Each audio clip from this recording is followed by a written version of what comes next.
I'm just so thankful for ya. My heart is happy for ya. There's nothing better than ya. My family's grateful for ya. We fight in frontline for ya. Demons we ain't capture for ya. I say, it is written. Welcome to the next lesson of Look Who's Talking and Who Has the Authority, Part 2. And yesterday we started to deal with the topic of who is talking and why who is talking matters. And so, just to remind you, we first dealt with God, Jesus. He has the highest power or authority. He does not need any confirmation. Therefore, whatever he says is the final word or the final authority. And yesterday we started to deal with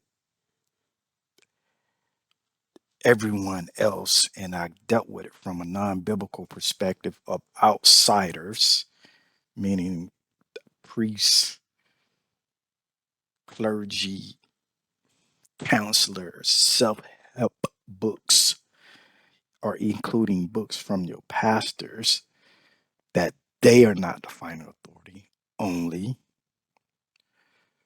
God can be the final authority based on our scriptures or within our scriptures. And so today we're going to start to deal with the phrase God hath or hath God and any derivation of that. And we're only going to talk about it in a scriptorial or biblical base. So we're going to be talking about today that everyone else is going to be within the Bible, not being God or Jesus. So who is everyone else I'm talking about? I'm talking about the saints, Moses, Jacob, Eve, Ruth, etc. The prophets, and I'm talking any of the prophets within our Bible. The apostles, I'm only talking about the original apostles within our Bible. Satan or the serpent. It's everyone else not being God. So this God had to have God is in the Bible 46 times. And the reason why I'm just giving you the numbers is because every time you see this phrase, any derivation of this phrase, God is not talking. All right. And for purposes of today, not going to make any judgment statement or whether or not it's right or wrong. Just trying to, part of the rightly dividing the word, it's just to give us discernment, just to give us discernment of who is talking. So I'm going to give you a few examples of this. First one, Genesis 3:1.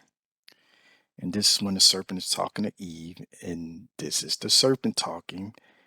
And when he's talking to Eve, he said, yea, hath God said, ye shall not eat of every fruit of the garden. Once again, this is the serpent speaking. Next example. This is Eve's response to it.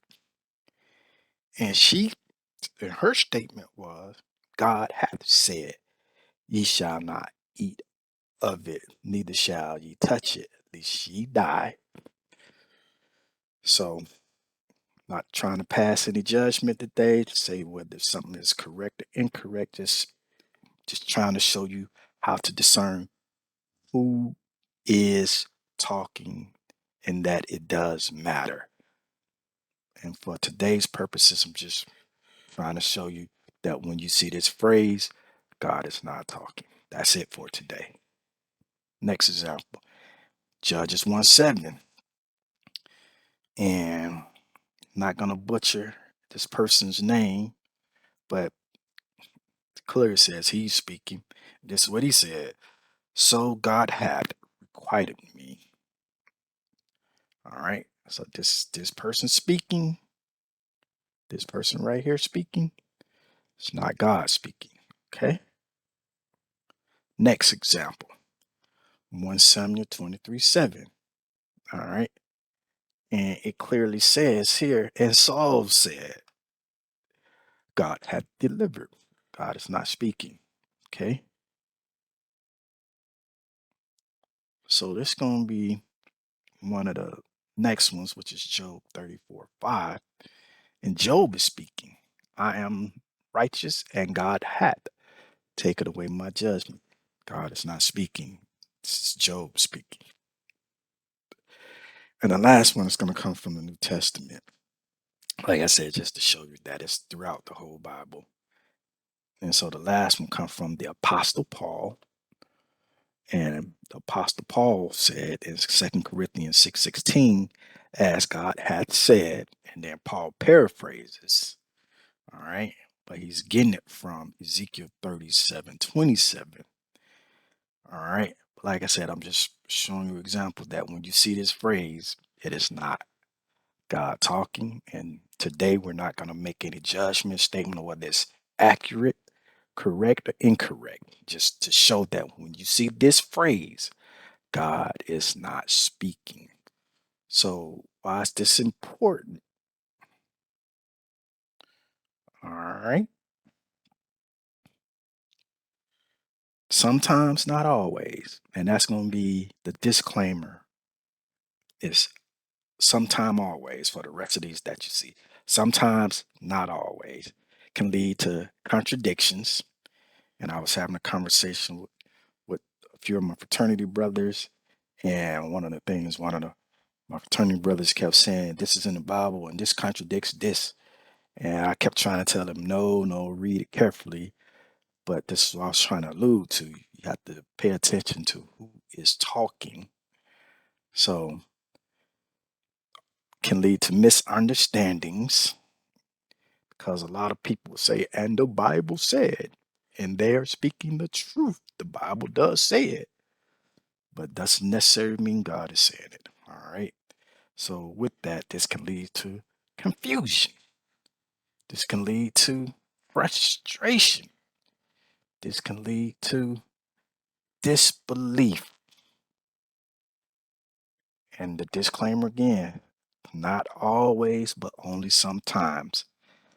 Once again, today's lesson was only about just introducing you to the idea of the phrase when you see God hath or hath God, that God is not speaking. And it's just to help us discern when we start to really get into rightly dividing his word, that when you see this, we're like, oh, God is not talking. So let me see what's really trying to be conveyed. And like I said, sometimes this could be misleading, but not always. So